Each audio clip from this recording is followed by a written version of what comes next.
January 10th, 2014. It's the Rant. We have special guests here. We have David from the sales department. He's the man. Yeah. You've never seen him because this is the guy behind the scenes. Way behind. And this is Ryan visiting us from USC. You know, maybe hopefully a future power employee. We don't know. But I brought them in today for an important discussion about the legalization of marijuana because nice. And that's our man Snoop Dogg. That's we know nice. how he You got feels that about about it. You know, it's been a hot topic recently this week, and I just wanted to bring it up because I think a lot of people they say, hey, we gotta legalize it or whatever, but you know, do you really know why or why you shouldn't or what those factors are? So I kind of want to get the ball rolling. Is David, what do you have? Can you think of any reason why marijuana shouldn't be legalized? Not one. I've never been able to think of one, and I come from a family of law enforcement and prosecutors who also don't agree. Well, it's a waste of everybody's time. The percentage of people that are in jail for this is staggering. It's a waste of money. It's a waste of time.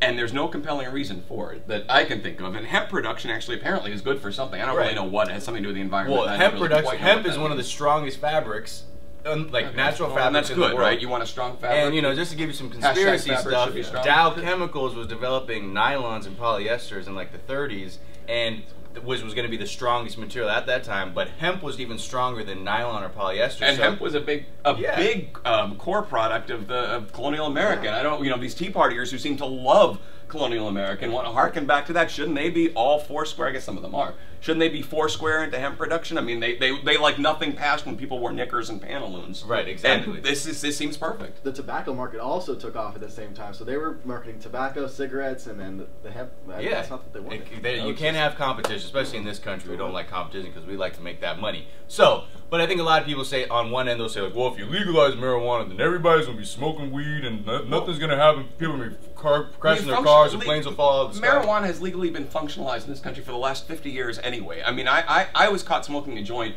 on the street in Manhattan in 1987 or 1988, and the cop said, you know what, throw it in the car. Throw it in the car. I mean, no cop is going to waste time on this sort of stuff anyway. So it has been functionally done, except where prosecutors want to prosecute somebody for no particular good reason, except to get them off the street for whatever. I don't think we've seen any kind of explosion in marijuana use, or I was saying this before. There's people who think it's a gateway drug. I mean, by that standard, milk and water are gateway drugs. We all start with something. Yes, I'm sure every heroin junkie started with pot or started smoking pot, but that doesn't have alcohol. It's just, or alcohol, or whatever. I mean, baby formula and baby food. I mean, it's all the same thing. You all start with something. The fact that every heroin junkie smoked pot at one point, which may or may not be true, but doesn't mean, I mean, there's no cause and correlation are totally different. And they are correlated but not causal relationships. That's what I got to say. Exactly. And I think did you have a point, Ryan? Oh, I mean, I was just going to bring up the whole financial side of things. I don't know financial if you guys side saw of things. in Colorado when they legalized it, and the first person to buy, I think he bought an eighth for about $45. The tax on that was over $10. So that's $10 going to the state,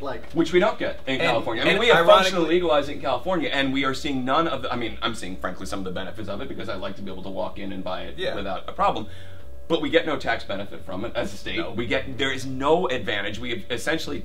What we've done in California is essentially get all the disadvantages insofar as there are any, and none of the advantages that are, which I think is absurd. And you also take into fact that marijuana is probably is actually the biggest cash crop that's grown in California. Yet we're not seeing any tax money from that, and we could use that use that money right now. But hey, there's a lot of people who I think are caught in a sort of archaic mentality as why drugs shouldn't be used or whatever.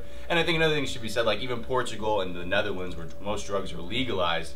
The rate of drug use there is significantly lower than countries where it's illegal. So I think there's something to be said about that, where it's not going to lead to an explosion of use. It's probably going to stay the same, if not decrease, because now it's like. But everything we do in the United States is better than anything anybody does outside the world. That's what you're missing here. I mean, we don't have the crushing yoke of socialized medicine like in the Netherlands, and our drug laws are the best drug laws. Everything we do is better than anything anybody else does, which I think is part of the reason that we maintain this absurdity that there is nothing that we do that could possibly be improved. Like hashtag we are the best. Hashtag, you hear that, Ashley?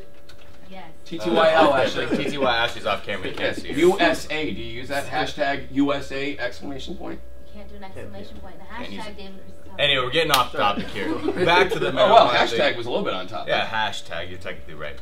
So, like I said, I don't know how you guys feel. You can comment below, let us know. But Yeah, like I said, I think, you know, for California being such a forward-thinking state, like, we're so behind on so many issues, especially this and amongst many other things. But, you know, we were the first to do rehabilitation before incarceration for drug offenses because we can tell that obviously we're throwing our money away on a drug war. So I feel like maybe it's time we come around to as a state and really get behind this thing because, hey, it's not going to harm anybody. We're here to, and we could use the tax revenue. Can you imagine somebody who smokes too much pot in rehab with, like, real junkies?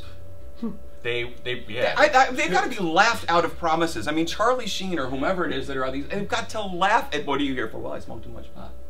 So? Where are your track marks? I don't know what that means, but track you know, marks? like a joint. My fingernails are yeah, long. I mean, that was, my beanie kind of smells. I would love for somebody to say, oh, you know, I'll send you to jail for that, but I'll give you the option of rehab. Rehab for what? Yeah, exactly. Rehab, just end this. It's absurd. We're throwing money away. This is obviously our own opinions, but like I said, but they're the right opinions. Below, like our boys I mean, it is our opinions, but they're the correct opinions. Of course, I think if anyone would love to counter these arguments, we'd invite you. We could have a nice, proper debate about it. But again, you're wrong. Yeah, let us know. So start with that premise. That you're going to start way behind. David. Anyway, have a good Friday. Have a good weekend. See you Monday. Bye.